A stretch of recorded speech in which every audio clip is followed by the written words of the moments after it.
Selamat mendengarkan podcast ini. Kita akan belajar ayat dalam Lukas pasal 19. Lukas 19 ayat 1-10 itu mengenai apa? Mengenai Zakius. Kita sudah tahu kisah Zakius, tapi kita lihat ayat 9 dan 10. Lukas 19 ayat 9 dan ayat yang ke-10, saudara. Kata Yesus kepadanya, "Hari ini telah terjadi keselamatan kepada rumah ini, karena orang ini pun anak Abraham. Sebab anak manusia datang untuk mencari dan menyelamatkan yang hilang." Yang membuat kita bertanya-tanya, mengapa Tuhan Yesus menambahkan, karena orang ini pun anak Abraham. Jelas, Zakius itu orang Yahudi. Sedangkan kata Zakius atau nama Zakius itu sendiri jelas nama yang berbau Yahudi. Zakius dari kata Sakai. Sakai artinya murni atau sejati. Rupanya orang tua Zakius ini sangat mengharapkan anaknya menjadi Yahudi sejati. Tetapi ternyata, saudaraku, fakta di lapangan, kenyataan yang terjadi, Zakius tidak menjadi Yahudi sejati seperti konsep orang-orang Yahudi pada zamannya. Zakius menjadi kepala pemungut cukai. Itu berarti dia menjadi antek penjajah. Orang-orang Yahudi itu merasa direndahkan, merasa tersinggung, merasa terhina, merasa dizolimi dengan membayar pajak kepada Kaisar Roma. Sebab mereka sudah memiliki rule, law, hukum, peraturan memberi pajak ke bait Allah. Dengan perasaan kebangsaan sebagai umat pilihan Allah yang merasa lebih dari bangsa-bangsa lain, maka memberi pajak kepada Kaisar Roma itu penghinaan. Penghinaan bagi orang Yahudi. Saudara, mereka sebenarnya dengan terpaksa membayar pajak itu. Nah, bagi orang-orang Yahudi yang setia kepada Yahweh, yang loyal kepada bait Allah, mereka akan menganggap membayar pajak kepada Kaisar itu satu pengkhianatan kepada Yahweh dan bait Allah. Tetapi terpaksa mereka lakukan, sebab kalau tidak, mereka kenal betapa ganas, betapa sadis, betapa kejam Algojo Romawi ini. Saudara, oleh sebab itu kalau menjadi pemungut pajak, apalagi kepala pemungut pajak, waduh, itu dianggap sebagai orang berdosa. Jadi Zakius ini sebenarnya seorang yang terbuang, outcast, orang yang tertolak oleh lingkungannya, orang yang dicap sebagai orang berdosa. Tetapi rupanya Zakius tidak terlalu peduli, sebab yang penting adalah uang. Walaupun harapan orang tuanya dia menjadi Yahudi sejati sesuai dengan namanya, Zakius itu dari kata Sakai itu, saudara, tetapi dia tetap menjadi seorang kepala pemungut cukai atau pajak. Sampai kepada satu perjumpaan dengan Tuhan Yesus, dan saya kira cukup bisa diterima kalau ternyata Zakius masih memiliki kekosongan dalam jiwanya, dan dia melihat bahwa sosok Yesus, sosok yang tidak sama dengan ahli Taurat, orang-orang Farisi yang mengasingkan dirinya. Dia memiliki harapan. Dia memiliki harapan. Pria ini, sosok ini, rabi satu ini, guru satu ini bisa menerima dirinya. Dan ternyata kalau saudara membaca dari Lukas pasal 19 ayat 1-10, kalau saudara ikuti ya pembacaan ini, Zakius akhirnya bertemu dengan Tuhan Yesus, dan Tuhan Yesus memang membidik Zakius. Bagaimana kita tahu ia membidik Zakius? Ayat 1. Yesus masuk ke kota Yeriko dan berjalan terus melintasi kota itu. Di situ ada seorang bernama Zakius, kepala pemungut cukai, dan ia seorang yang kaya. Ya, Yesus berjalan terus sampai dia bertemu dengan Sakeus, lalu terus baca. Ayat yang ketiga, ia berusaha untuk melihat orang apakah Yesus itu.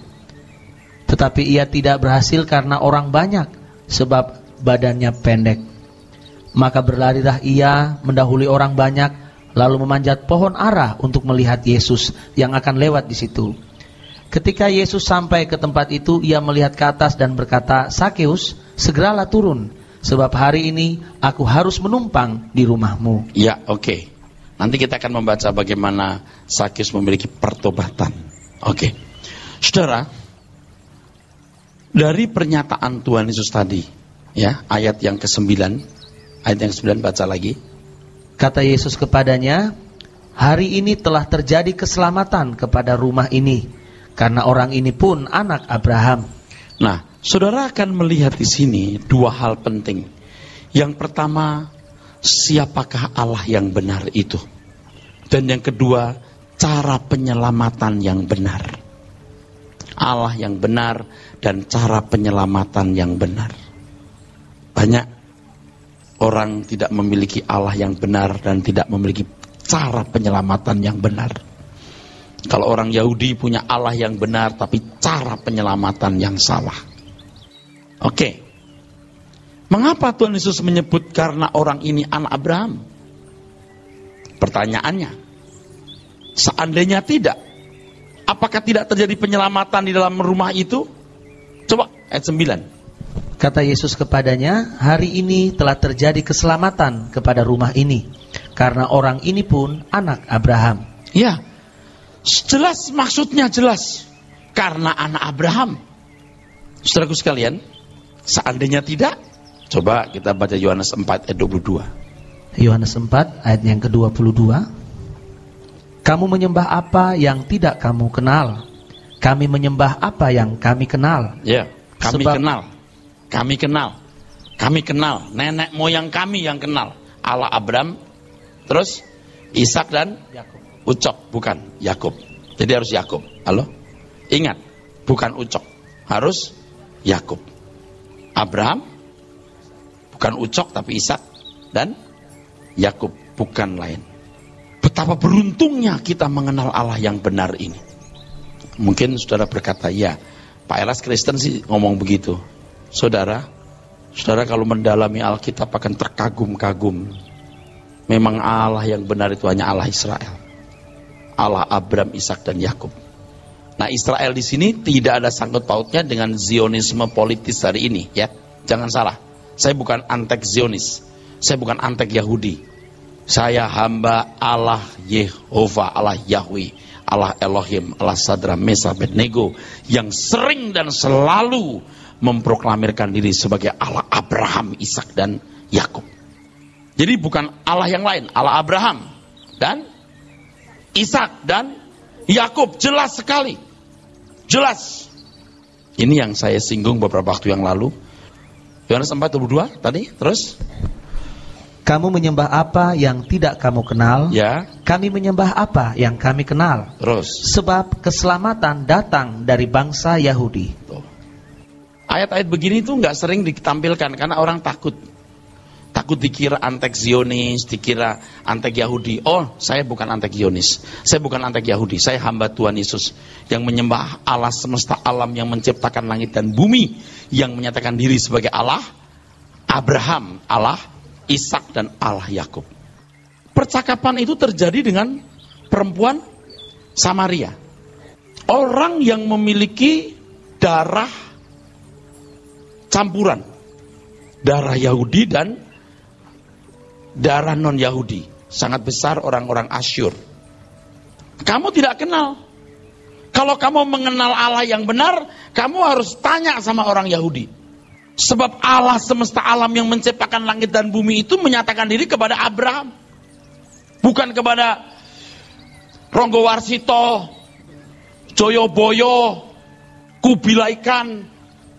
Tapi kepada Abraham, Ishak dan Yakub, yang kemudian kebenaran-kebenarannya diukir oleh Musa, orang Yahudi. Jadi keselamatan datang dari bangsa Yahudi. Tidak bisa tidak. Jadi kalau kita mau mengenal Allah yang benar, harus sepenuh-penuhnya lihat Alkitab Perjanjian Lama. Itu Allah yang benar. Adapun nanti cara penyelamatan yang benar, lihat Tuhan Yesus Kristus. Kata-kata ini jadi tajam di tengah-tengah bangsa yang memiliki pluralitas yang tinggi seperti di Indonesia. Tetapi sebagai pelayan Tuhan, saya hanya menunjukkan Alkitab berkata begitu. Dan saya mengatakan ini untuk saudara-saudara saya orang Kristen yang harus yakin benar bahwa Allah yang disembah itu Allah yang benar.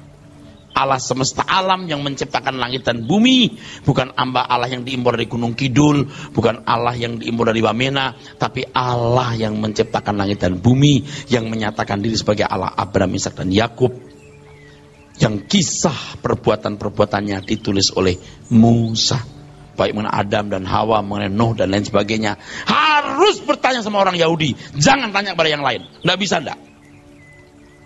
Saya tidak mengatakan yang lain itu salah. Jelas dengan mengatakan hal ini, saudara bisa mempertimbangkan sendiri. Dan sekali lagi saya bicara kepada keluarga saya, yaitu orang-orang Kristen atau orang-orang percaya. Jadi saudara-saudara sebagai orang Kristen jangan ragu-ragu. Jangan mempercaya Allah yang lain. Jangan ragu-ragu meyakini Allah Abraham, Ishak dan Yakub. Jangan pindah kepercayaan. Jangan menggantikan iman. Boleh dong saya ngomong begini? Harus, bukan boleh. Harus saya ngomong begini. Bahkan dari anak-anak kita, anak sekolah minggu, anak-anak tunas remaja, anak pemuda, harus ditanamkan kebenaran ini. Jangan besar dikit lalu dengar cerita tentang Adam dan Hawa, tentang Nuh dari sumber lain, lalu jadi ngawur. Belajarlah dari Alkitab. Dia Allah yang benar. Jadi penyelamatan datang dari bangsa Yahudi. Tadi saya sudah katakan pernyataan di dalam Lukas 19 ayat 9 itu, yang pertama menunjukkan siapa Allah yang benar, yang kedua cara penyelamatan. Nah, cara penyelamatan nanti kita akan lihat. Sakyus itu habis-habisan loh. Separuh hartanya diberikan kepada orang miskin, kalau ada orang mau diperas dikembalikan 4 kali lipat habis. Keselamatan itu merenggut seluruh hidup kita. Bukan jadi orang beragama. Bukan jadi orang beragama, jadi orang yang habis-habisan. Oke, yang begini sering saya katakan. Tapi sekarang kita lihat dulu Matius 22 ayat 32. Waduh, hebat itu, ya. Oke, Matius 22 ayat 32, saudara. Mungkin anak-anak kita juga tidak tahu bahwa Alkitab kita ini sudah ada, cuma ditulis tahun 1440 sebelum Masehi. 1500 tahun sebelum Masehi. Hebat ya. Setelah itu muncul agama-agama monoteisme yang percaya Allah itu esa. Sebelum orang bicara soal Allah itu esa, Israel dulu yang ngomong Allah itu esa. Tapi esanya bukan satu matematis, satu tunggal matematis. Karena ketika Allah disebutnya Elohim, itu jamak. Nah, anak-anak kita kalau tidak tahu kan jadi malu ngaku Allahnya Tritunggal. Malu. Kasihan orang Kristen Allahnya 3. Kalau 4 kalau 5 mau apa? Emangnya yang buat ukuran Allah itu harus 3, harus 4, harus 2 apa? Siapa? 1500 tahun sebelum Masehi, sebelum ada agama-agama monoteisme besar, belum ada agama Kristen, belum ada agama Islam, Yahudi sudah punya agama Yudaism yang mengajarkan Allah itu esa. Kasihan kalau anak-anak kita tidak tahu lalu jadi minder. Oh, Allahnya orang Kristen ada Allah Bapa, tapi juga ada anak. Nggak enak bener ya? Enak aja. Kenapa nggak enak? Karena kita berkata Elohim. Kalau child 1, kalau children berarti lebih dari 1. Kalau El itu 1, kalau Elohim itu banyak. Orang Yahudi menyebut Allah itu Eloah. Lalu orang-orang Palestina sebelum ada agama-agama monoteisme hari ini sudah menyebut Allah itu Allah. Sudah menyebut. Lalu di Indonesia jadi Allah. Apa susahnya? Kok sekarang kita ribut lagi? Itu nama Allah siapa? You mesti belajar sungguh-sungguh. Jangan debat yang tidak perlu diperdebatkan. Sekarang yang penting kita tahu Allah kita Allah yang benar. Dan mengerti karakter-karakternya. Ayat yang ke-32. Akulah Allah Abraham, Allah Ishak dan Allah Yakub. Ia bukanlah Allah yang mati, melainkan Allah orang. Ulangi. Akulah Allah Abraham, Allah Ishak dan Allah Yakub. Ia bukanlah Allah orang mati, melainkan Allah orang hidup. Ini penting. Ini penting. Kenapa penting? Begini, saudara. Keselamatan kita kan nanti bermuara di langit baru, bumi baru. Bukan keselamatan jasmani atau pemenuhan kebutuhan jasmani. Amin. Ingat ketika Tuhan Yesus bangkit dari kubur. Tuhan Yesus berkata, aku bukan hantu. Hantu tidak bisa makan, hantu tidak bisa minum. Ya, ini aku. Coba lihat aku berdaging. Ya, aku hidup. Ketika bicara soal kebangkitan, ya, di Matius 22 itu, saudara, itu kan bicara soal kebangkitan, saudara. Tuhan Yesus menunjukkan dia bukan Allah orang mati, dia Allah orang hidup. Bahwa akan ada kebangkitan, bahwa akan ada dunia yang akan datang, bahwa akan ada kehidupan, bahwa rancangan Tuhan digenapi dengan merancang langit baru, bumi baru, dan manusia yang disempurnakan di dalam keselamatan yang benar itu untuk tinggal di sana, untuk diam di sana. Siapa dia? Allah Abraham, Ishak dan Yakub, bukan Allah yang lain. Dia Allah orang hidup, bukan Allah orang mati. Itu penting. Sebenarnya kan kalau mau ringkas cukup disebut, oh dia Allah, cukup. Tapi kenapa ditambahkan Allah Abraham, Ishak dan Yakub untuk menegaskan siapa Allah yang benar itu? Ini menjadi penting kalau saudara menghayati apa arti keselamatan itu. Ya, keselamatan yang benar, usaha Tuhan memulihkan manusia kepada rancangan yang semula untuk mewarisi kerajaan bersama-sama dengan Tuhan Yesus. Nah, saudaraku sekalian, jelas sekarang bahwa Allah yang benar adalah Allah Abraham, Ishak dan Yakub. Dan kalau kita mau mengenali karakternya, hakikatnya, kita tanyalah kepada Alkitab Perjanjian Lama, dan jangan dikurangi, jangan dilebihi, karena kitab itu sudah ada ribuan tahun sebelum Masehi. Mesti diajarkan ini kepada anak-anak kita, dan saudara harus yakin benar ini yang benar. Oke. Nah, sekarang kita kembali Lukas pasal yang ke-19 tadi, saudara. Bagaimana cara penyelamatan yang benar itu? Teruskan tadi sampai ayat berapa? Ya, oh bukan. 5. Ketika Yesus sampai ke tempat itu, ia melihat ke atas dan berkata, Sakeus, segeralah turun, sebab hari ini aku harus menumpang di rumahmu. Ya.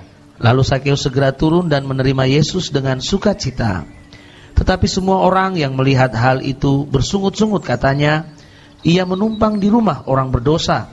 Tetapi Sakeus berdiri dan berkata kepada Tuhan, Tuhan, setengah dari milikku akan kuberikan kepada orang miskin, dan sekiranya ada sesuatu yang kuperas dari seseorang, akan kukembalikan 4 kali lipat.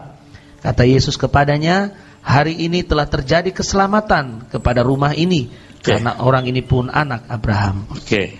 Nah, pikiran singkat kita berkata begini, pertobatan itu seperti ini nih, ya, radikal, lalu instan gitu. Saya tidak terlalu yakin bahwa ini terjadi secara instan. Hanya karena Alkitab tidak mencatat bagaimana pergumulan Sakeus di tengah-tengah gelora kekayaannya dan kekosongan jiwanya. Sampai seorang kaya bisa naik pohon di pinggir jalan, itu bukan hal yang biasa. Dan bisa dibayangkan selain pendek dia juga pasti gemuk. Betul nggak? Pasti gemuk. Rasanya kita lebih cenderung berkata gemuk. Kalau saya tanya kepada saudara, coba sekarang kalau kita mau voting nih, menurut saudara Sakeus gemuk atau kurus? Jangan terpengaruhi saya. Di mana belum ada bimbingan diet, belum ada tuntunan makan sehat. udah bisa diperkirakan lah Sakyus itu nggak mungkin kurus, nggak mungkin. Ya kecil kemungkinan kurus.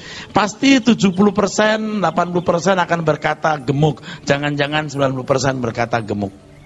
Sudah pendek, gemuk, tidak pernah naik pohon, punya harga diri tentunya sebagai orang kaya, sangat kaya. Tapi naik pohon. Kayaknya hanya orang gila kaya yang naik pohon. Pohon ara, buat apa? Kecuali orang miskin tidak bisa makan buah dan naik pohon ara.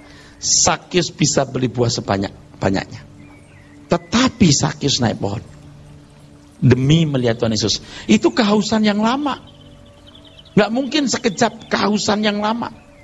Tinggal pencet tombolnya kapan dia beraksi, ya saudaraku. Nah inilah saatnya. Maka Tuhan mengatakan hari ini akan menumpang di rumahmu. Nah ketika Sakyus merespon keselamatan yang Tuhan berikan, responnya seperti ini. Apa itu? Aku jual separuh hartaku, kalau ada orang pernah kuperas. Itu nggak diajarkan agama manapun. Agama manapun itu, agama pada umumnya mengajarkan supaya rezekinya baik, gitu. Hidupnya nyaman-nyaman, tiong-tiong atau orang Tionghoa ya. Pokoknya yang enak, betul nggak? Agama itu kan jadi kontribusi untuk pengamanan hidup. Tapi Sakyus ini nyari sengsara ini. Ini kebenaran. Beda sekali dengan keberagaman Yahudi. Mereka cukup puas dengan persepuluhan. Mereka menarik persepuluhan. Ada kurban ucapan syukur segala macam ya. Nanti kita akan belajar bagaimana Abraham itu jadi contoh. Dia meninggalkan segala sesuatu demi panggilannya. Tapi kaya Abraham. Ya iya kaya. Kenapa kaya? Satu, memang Tuhan berkati. Yang kedua, Abraham itu pekerja keras. Buktinya apa? Saya kasih tahu buktinya. Sederhana.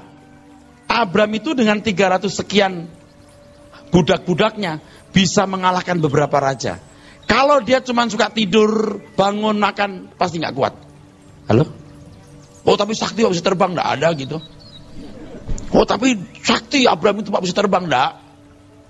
Abraham pasti seorang pekerja. Dia bisa memimpin perang. Dia pekerja. Dia peduli dengan bisnisnya. Ketika terjadi keributan antara gembala Lot dengan gembala Abraham yang turun sendiri. Ini pekerja. Ya iyalah dia diberkati Tuhan. Lagi pula saudara tahu, Abraham harus dilindungi Tuhan demi rencana Tuhan yang harus digenapi. Jadi Abraham diberkati itu pantas karena Abraham mengemban mandat Tuhan, mengemban rencana Tuhan yang besar. Nah kalau saudara tidak mengemban rencana besar Tuhan, cuma mau mobil bagus, rumah bagus, minta berkat Tuhan, kira-kira saudara jadikan Tuhan budak enggak? Iya. Jadi kalau kita ikut Tuhan Yesus seperti Sakyus, habisin semua untuk Tuhan. Ini bukan berarti lalu saudara nanti pulang uang saudara untuk gereja, tidak. Bukan itu maksud saya. Esensinya harus ditangkap di sini. Segenap hidup buat Tuhan. Kita itu Lewi. Kita orang-orang yang akan dipercayai Tuhan duduk semeja dengan Dia. Lewi tidak mendapatkan tanah warisan. Bukan berarti lalu hari ini kita tidak punya tanah warisan. Kita punya tanah warisan, kita kerja. Warisan dari orang tua maksud saya. Kita kerja, kita bisnis. Tetapi kita tidak berusaha mengambil diri kita sendiri. Kita gunakan untuk mengabdi kepada Tuhan. Itu karakter Lewi. Kristen yang benar itu begini. Karena Anda disetting menjadi pejabat tinggi kerajaan surga. Nah, hebat kan? Jadi, Sakyus itu menunjukkan imannya. Iman seperti iman nenek moyangnya, seperti iman Abraham. Cara beriman Sakyus ada cara beriman yang benar, bahwa iman harus disertai perbuatan. Nih, saudara bayangkan dengan baik. Saya suka membayangkan Alkitab lalu dapat hal yang unik-unik. Bedanya Marta Maria apa gitu ya. Waktu Lazarus dibangkitkan itu. Menarik loh. Menarik gitu. Itu kisah kan bukan menekankan soal kuasa Tuhan yang membangkitkan orang mati. Kuasa untuk membangkitkan orang mati itu enggak terlalu kita butuhkan, bahkan kadang-kadang tidak kita butuhkan. Saudara kita meninggal ya udah, kita enggak minta Tuhan bangkitkan kan.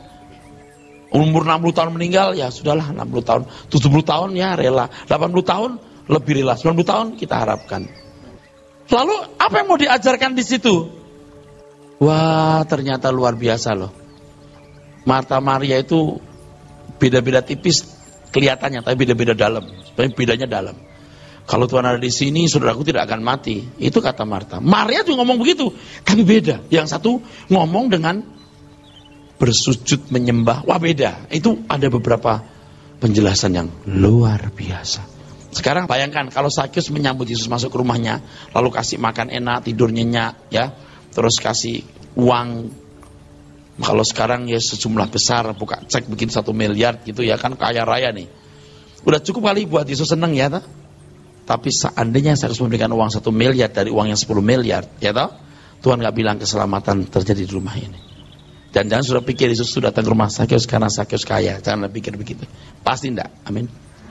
Sakyus bisa memberikan 1 miliar untuk Tuhan Yesus dari 10 miliar uangnya. Disambutnya dengan ramah, dibuatnya pesta yang meriah. Cukup kan? Itu agama sampai di situ. Tapi kalau keselamatan dalam Yesus Kristus seperti Abraham, tidak ada yang disisakan sama sekali. Yakobus 2, 21-22. Kamu lihat bahwa iman bekerja sama dengan perbuatan-perbuatan, dan oleh perbuatan-perbuatan itu iman menjadi sempurna. Terus dengan jalan demikian genaplah nas yang mengatakan, lalu percayalah Abraham kepada Allah, maka Allah memperhitungkan hal itu kepadanya sebagai kebenaran. Karena itu Abraham disebut sahabat Allah. Coba, seandainya saudara jadi Abraham, Anda punya anak, salah satunya namanya Ishak. Ingat ya, Ishak, bukan Ucok. Lalu Abraham suruh milih separuh hartanya atau Ishak. Kira-kira Abraham pilih apa? Saudara jadi Abraham pilih mana? Separuh kekayaannya diambil atau Ishak yang diambil? Halo? Hartanya 100 miliar. Oke. Ishak atau 80% dari 100 miliar hartanya. Kira-kira Anda pilih mana jadi Abraham? Tetap anak. Oh, jelas itu sih. Pilih seluruh hartanya atau Ishak? Tetap Ishak. Jadi Ishak itu hartanya yang paling terbaik. Itu yang diminta Tuhan. Kalau kita baca di Yakobus itu, karena ia mempersembahkan anaknya Ishak, betul nggak? Dan itu dikatakan sebagai kebenaran. Kalau cuma 1 miliar dari 10 miliar, belum. Halo? Belum. Sakyus itu punya iman yang benar segenap hidupnya. Itu saya baca di beberapa penafsiran Alkitab. Sakyus jadi miskin, mendadak tidak punya apa-apa. Mendadak Sakyus jadi orang ya nggak miskin atau miskin sekali, tidak sekaya raya sebelumnya. Jadi miskin. Bisa. Dalam ukuran seorang kepala pemungut cukai dia miskin. Punya Allah yang benar, tidak cukup. Juga penyelamatan yang benar. Kalau sudah Allah yang salah, cara penyelamatan yang salah. Orang Yahudi itu punya Allah yang benar, tapi cara penyelamatan yang salah, menolak Yesus. Nah, ini jadi pelajaran buat kita. Jangan jadi orang Kristen yang Allahnya benar, cara berimannya salah. Oleh sebab itu, kalau kita mau diselamatkan harus jadi anak-anak Abraham yang meneladani iman Abraham. Roma pasal 4 ayat 16-25. Roma 4 ayat yang ke-16.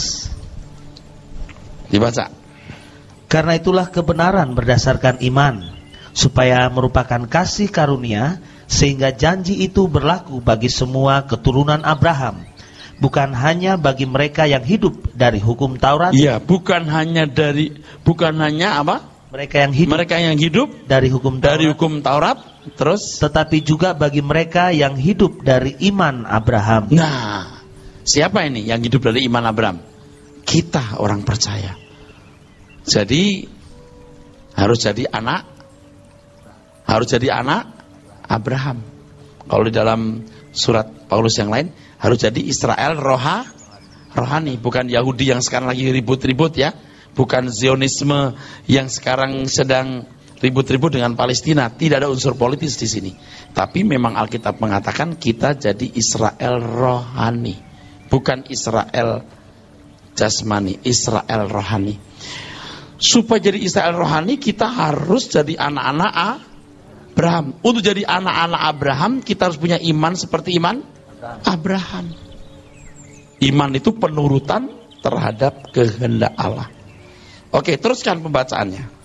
Sebab Abraham adalah bapa kita semua. Kita semua. Ingat, ini kepada jemaat Roma.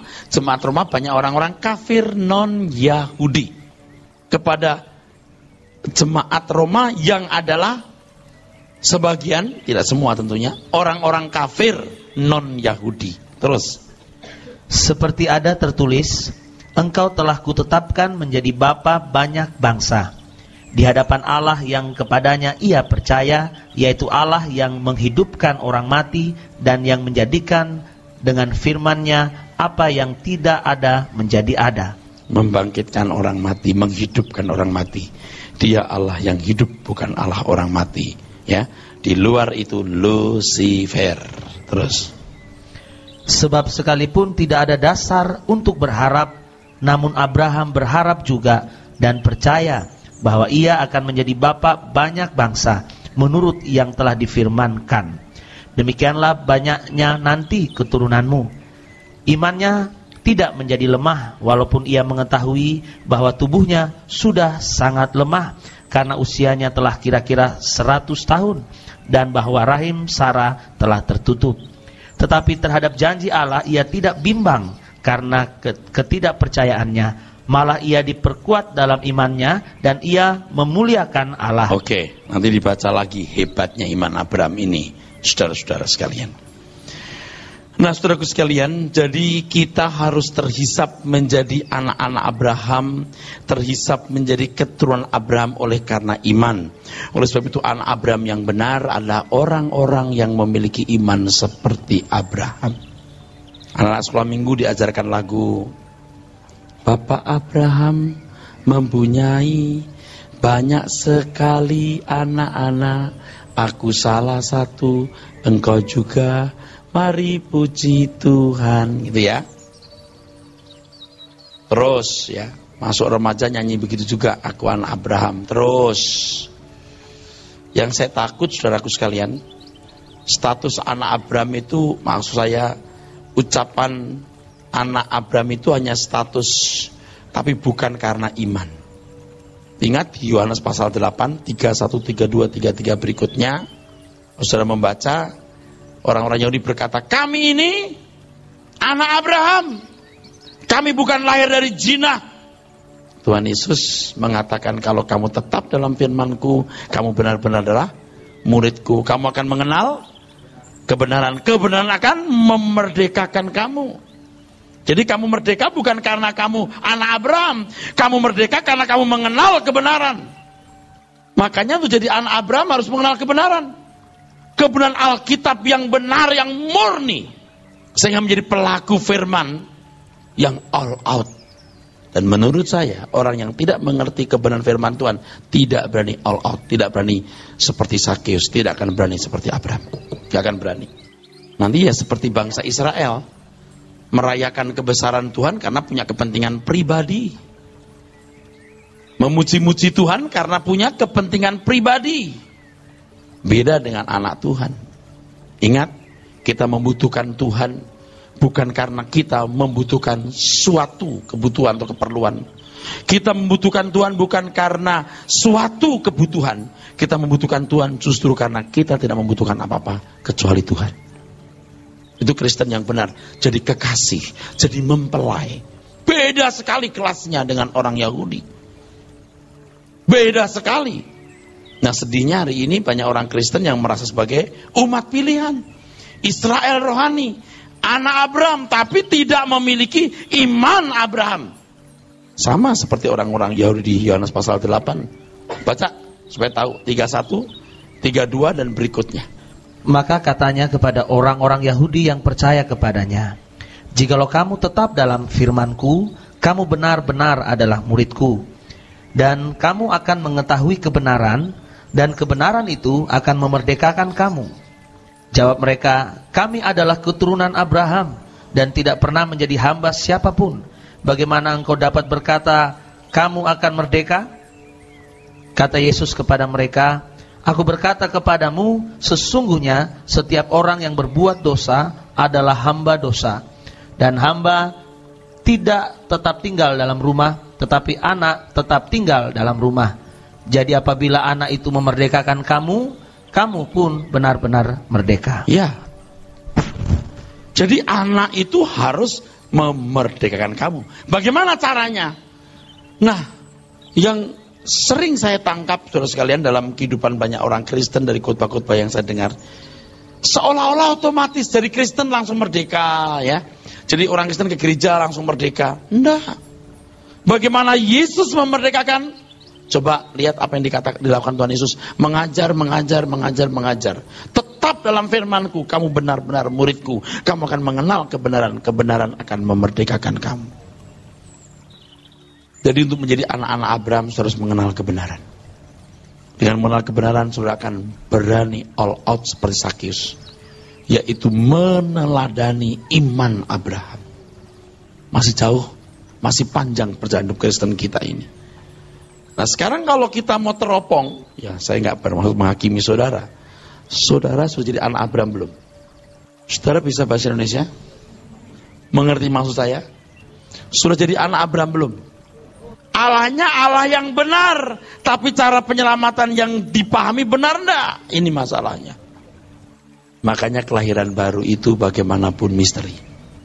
Iman datang dari pendengaran dari firman, dari remato Kristo, firman Kristus. Berapa ayat?